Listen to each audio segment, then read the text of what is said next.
You used to move from branch office to branch office? What the hell did you get yourself into? You're really lucky to be back at headquarters. It's true that I've moved around from branch office to branch office, but not because I made a mistake. I know I'm a little peculiar myself, but this was a necessity. In the General Affairs Department at the head office where I'm being taken care of, Orville, who identified himself as the general manager, smiled wickedly. He introduces me to the manager and other employees in a very rude manner. Orville doesn't notice anything. He didn't notice that all the other employees had gone pale. I'm Curtis, a 34-year-old office worker. I've been with my current company since I graduated from college, but for some reason I had to move from one branch office to another for 5 years. I had originally been working at the head office. I was surprised when I was first asked about the transfer and was quite concerned when I heard the length of time and the reasons for it, but I was still determined to make it work. I'm now able to say that the hard work I have done over the past 5 years has been worth it. I am convinced that I have grown as a person and as a member of society. Looking back, there were many different people at each branch office, and they all had different ways of doing business. I almost lost my mind many times when I had troubles, but now I can look back on them fondly. I'll be able to see you anytime soon. I'm really happy. Well then, you should get warm and go to bed. Good night, Sherry. I hung up my phone with my girlfriend and took a small breath. I looked up at the calendar and saw that tomorrow's date was circled in red. Tomorrow I would finally be able to return to work at the head office. The department I will be working in is the General Affairs Department. I am being taken care of at several branch offices, so I have experienced various jobs from sales to desk work. I think the work in the General Affairs Department is the best fit for me. My boss at the last branch office I worked for said to me, "You are a behind-the-scenes type of person. I think you are a good fit for the General Affairs Department." He was very impressed with me. Incidentally, the girlfriend I was calling earlier and I met when I was working at the head office and have been in a long-distance relationship until now. I'm glad to be back at the head office. But I'm probably most happy to be able to see her whenever I want. I've got to tighten my grip. I lightly slapped my shoulders with both hands. It was the morning I went to work at the head office for the first time in a while. It happened as soon as I arrived at the head office and went to the General Affairs Department where I would be taken care of. A man in his late 50s approached me as soon as he saw me. "Is this the new guy who is joining us today?" "Yes, my name is Curtis." "I'm looking forward to working with you from today." I shook hands with him, and the man smiled with satisfaction. "I'm Orville, the manager of the department. I've heard a lot about you." The way he said that implied something that made me think. "What?" I looked up at him. The manager scoffed at me as if he was making fun of me, and his mouth twisted in a nasty way. "I heard that you used to move from branch office to branch office. You were probably sent around because of something you did. You're really lucky to be back at the head office." I was taken aback by his sudden comment. The manager, perhaps seeing that, lightly tapped me on the shoulder. "You've worked hard for 5 years, huh? But alas, it seems the hardships will continue." I was at a loss as to what he was trying to say. It was true that I had been moving from one branch office to another. It was not for the reason that the general manager imagined. I myself know that it is a little peculiar, but this was all necessary. "I'm not at all sure if you're a competent person. Seems like HR sent me a troublesome guy. I'm going to train you hard, so be prepared." The manager shakes his head and sighs. "With all due respect, I haven't done anything wrong. There is a reason why I was moving from branch office to branch office. I was working diligently. I have received proper recognition from those who have become my superiors." I straightened my back and denied the manager's words. The manager stared at me. "You're cocky for someone who just moved here." He crossed his arms and intimidated me. Meanwhile, it was almost time to start work and the employees came into the office one after another. They stole a glance at me and the general manager. I could faintly hear them saying things like, "Isn't that him? I heard a rumor that he's going to be transferred here." The manager saw that the chief had also entered the office and spoke up. "Chief, everyone, this is the kind of incompetent who's been hanging around the branch office for the past 5 years. You guys, get him out of our way so he doesn't get in the way of our work." My cheeks flushed with heat at the blatant choice of words. I was filled with disbelief that this was an adult speaking. "I look forward to working with you." All the employees except for the manager and myself turned pale. I guess they were all feeling a bit uncomfortable with the manager for saying too much. "I'm going to have a smoke. Chief, take care of the rest." The manager laughed at me and left the office with light steps. The clock had just struck the start of the workday. What's with the competent personnel? As I was grumbling to myself, the manager came up to me and said, "Oh, it's Curtis, isn't it? I'm Jim, the section chief." Whenever someone who seems to be a good person comes in, the manager calls him incompetent and intentionally takes his job away from him. Maybe he thought you were going to get ahead based on the preliminary materials and what he saw of you. Rest assured that we don't take his comments seriously. I don't know how much these words from the section chief saved my life. Then let me ask you to introduce yourself again. As I finished my introduction, one of the employees raised his hand and asked me a question. My eyes widened when I heard the question. Then about half a month passed. As the manager had declared, I was spending my days as if I were a housekeeper. I was not only restocking the copier with paper and supplies, but also sweeping the floor. Sometimes I was even ordered to give him shoulder massages for some reason. What's more, he didn't like the way I massaged him. "Not there, you're too weak. Too weak." He complains a lot about it. That's a great form of power harassment, isn't it? I sigh in my mind. Fortunately, everyone around me was helping me out. Other employees are also afraid of the manager, so they can't be so blunt. I'm glad that the other employees are softly covering for me and following up. While the manager was pushing me to do chores, the section chief and other coworkers taught me how to do my work in the general affairs department in between. I was learning to do my job. "Curtis, thanks for your hard work.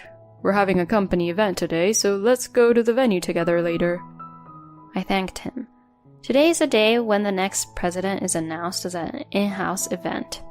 There is a large venue that is used by our company. The announcement of the next president will be made during a reception there.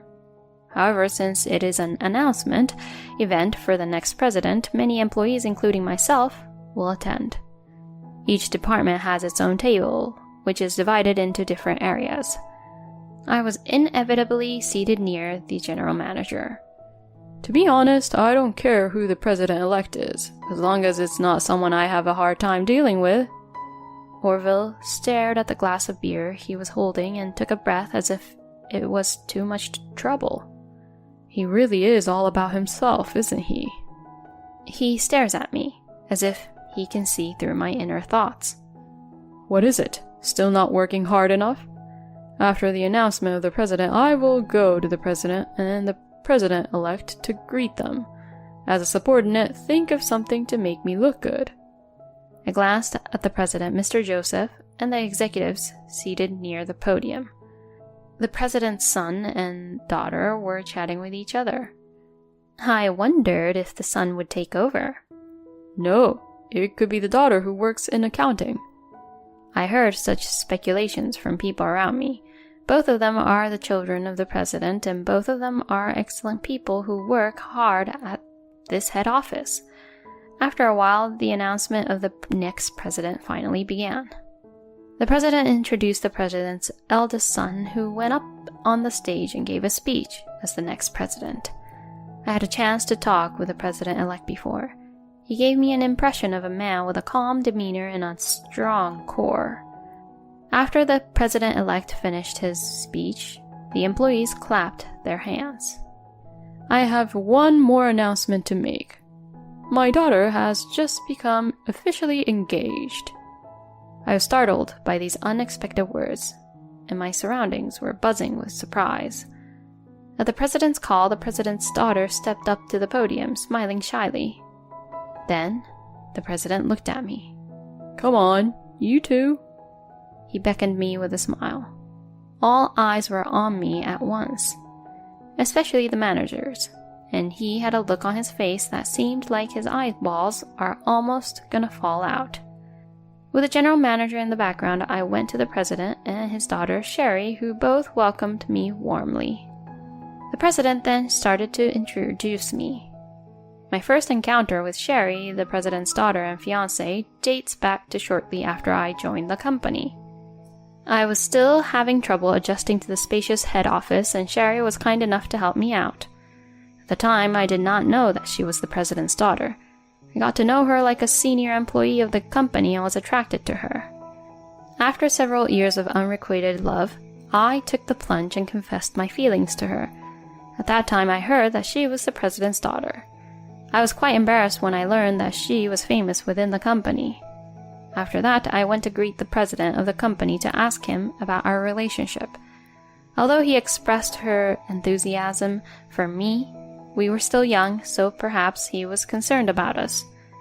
The president made a certain condition. "I want you to go to the branch offices for at least 5 years for training. If you marry Sherry, you will become the boss's relative. So ignorance about the company is not acceptable.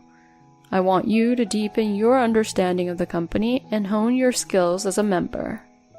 Sherry was worried that it was too heavy a burden, but the moment I saw her anxious face, I said, "Please, let me do it." When the president's explanation and our greetings were over, the sound of applause spread throughout the hall again. When I got off the stage, Orville was waiting for me. Unlike usual, he had a very smug expression on his face, which made me feel a little creeped out. "Curtis, can I have a word?" He pulled me toward the corner while looking at Sherry, who was with me.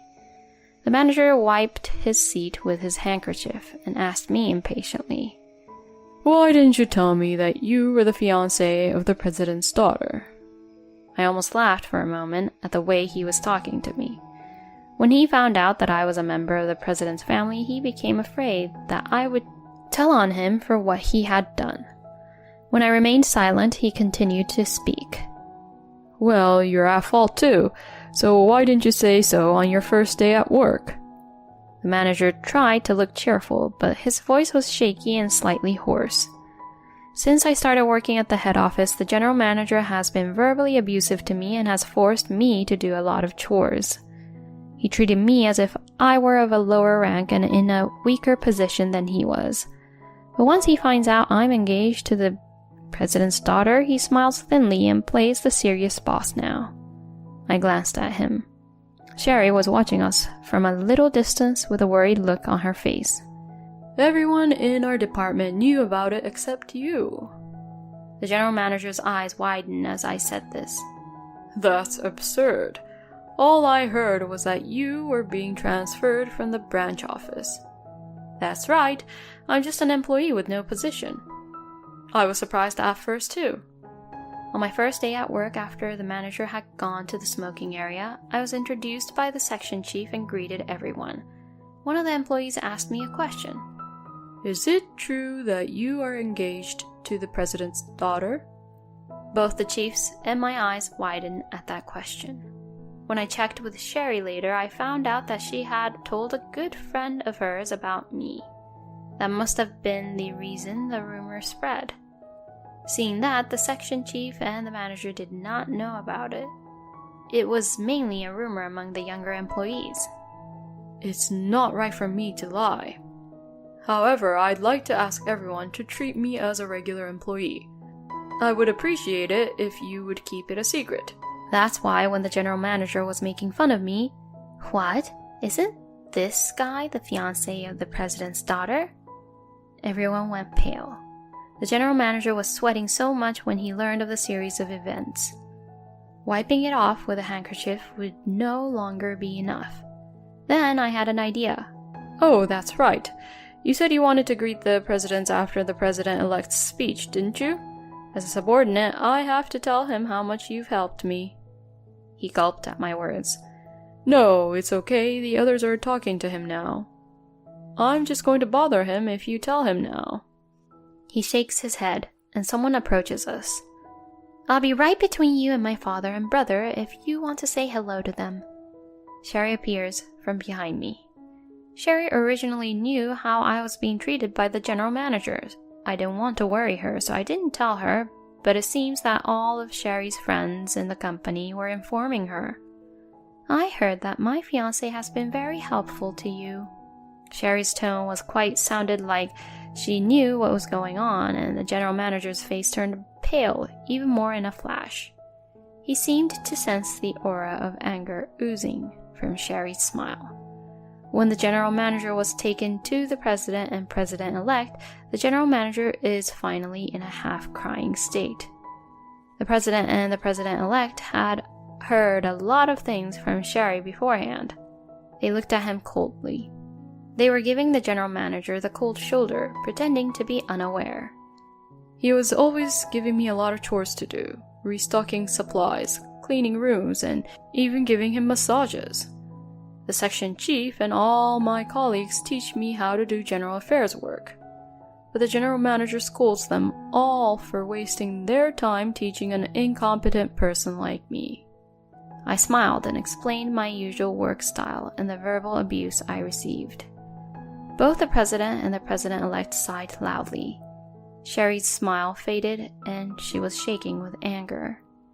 "Curtis is modest about the fact that he is only my daughter's fiancé and has no authority over her. But I think he will be a better man than you, Orville. Of course, it all depends on how hard he works. I was actually thinking of a position at the same time as he was working at the head office. But Curtis said he didn't want to do it because he wasn't good enough yet. I don't know what you don't like about him, but it's outrageous to take his job, force him to do chores, and then force him to work hard for everyone around him." The eyes of the people around us, who had been chatting with each other, were soon focused on us. The section chief and other employees who had been so kind to me were smiling faintly. It seems that the general manager had been causing problems even before I was assigned to him. They must have had their own piled-up feelings. The general manager slumps on the spot. "I am so sorry." He apologized to me in a voice like a mosquito. I whispered to the manager, who was kneeling down. "By the way, I have evidence of all the unreasonable things you have said and done. He said he's a good man, but all he does is talk, and he doesn't do any work at all. That kind of thing is called stealing wages. This is a good opportunity for me to report everything to you, including his usual work attitude." As soon as I finish my words, the general manager lets out a groan. I cannot see his face clearly, but he is probably crying. I was surprised by the announcement of my engagement, following the announcement of the next president, but I was relieved to be able to give the general manager a big payback. I'm sure that tomorrow I will be able to do my regular work instead of chores. Later, Orville was demoted to a rank of regular employee and transferred for neglect of duty and power harassment. He was told that he would be sent to various branch offices for a few years, just like me. "I'm going to quit this company," he said, and submitted his resignation. However, his wife was furious with Orville for resigning without notice. They got into a big fight over divorce. In the end, she asked him to withdraw his resignation notice. Of course, the president of the company would not accept it and rejected it immediately. As for me, I am living a happy life with my fiancée, Sherry. I'm getting along well with my former section chief, who had been promoted to general manager, and my co-workers, and it's smooth sailing. I will try not to be arrogant because I am a member of the president's family, and I will try to keep a humble heart.